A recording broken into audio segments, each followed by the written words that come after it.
across her chest. What a glorious tushy. He searched for several minutes. Finally, shaking his head, the man straightened, dusted his hands against the seat of his jeans, and climbed out of the dumpster. What was he looking for? Was the poor cowboy so hungry he'd been reduced to pillaging for discarded food? Her heart wrenched, and her natural crusading instincts kicked into overdrive. Nothing captured July's interest quicker than a worthy cause. And this guy had cause written all over him in neon letters. Talk about a diamond in the rough. Despite his disheveled exterior, July saw something special shining through. Shave him, shower him, dress him in new clothing, and July would bet her last nickel he'd make a male version of Eliza Doolittle. He raised his head and squinted up at her window. Their eyes met. Startled, July jumped, lost her balance, and tumbled forward into the sink. Her elbow smacked into the liquid soap dispenser and knocked it to the floor. One leg flailed wildly in the air. Her breast brushed against the water faucet, accidentally turning the handle. "Oh, oh!" she gasped as cold water soaked the front of her sweater. Teeth chattering, she shut off the faucet and climbed out of the stainless steel sink.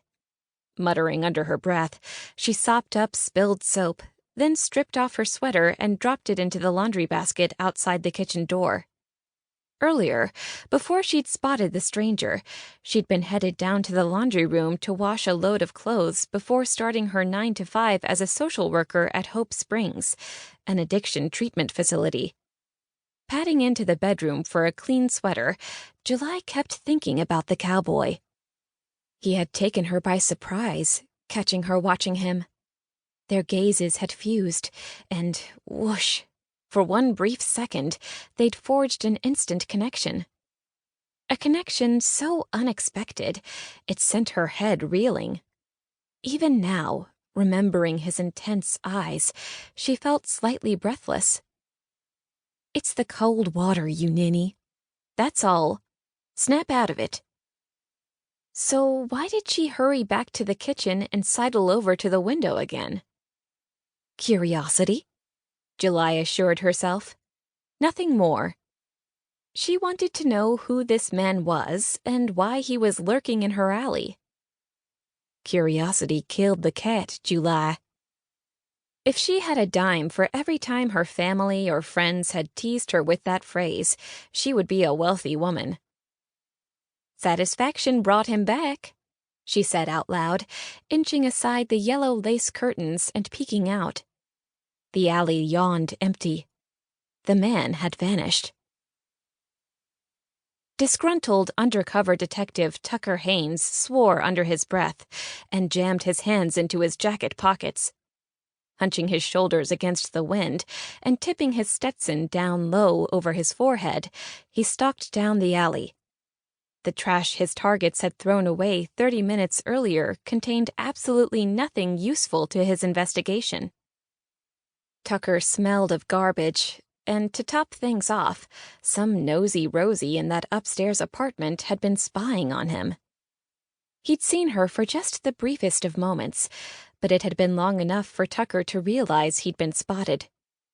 His impression was of a wide-eyed young woman with a short cap of sandy brown curls, big green eyes, and a small, pert nose.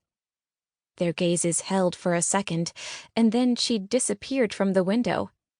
Had he blown his cover already? If he had, his boss at the El Paso Police Department, Lieutenant Petruski, would be seriously pissed. Petruski had singled Tucker out for this special undercover assignment that had taken him over 200 miles outside of El Paso County jurisdiction. It was a hush-hush assignment. Petruski's pet project. Tucker's mission? Stake out the Stravanos brothers, who were trafficking in counterfeit passports and driver's licenses. They'd been arrested in El Paso, but fled after getting released on bail. Petruski had tracked them down to this minuscule apartment complex in Rascal, Texas, but the lieutenant didn't want to bring them in just yet.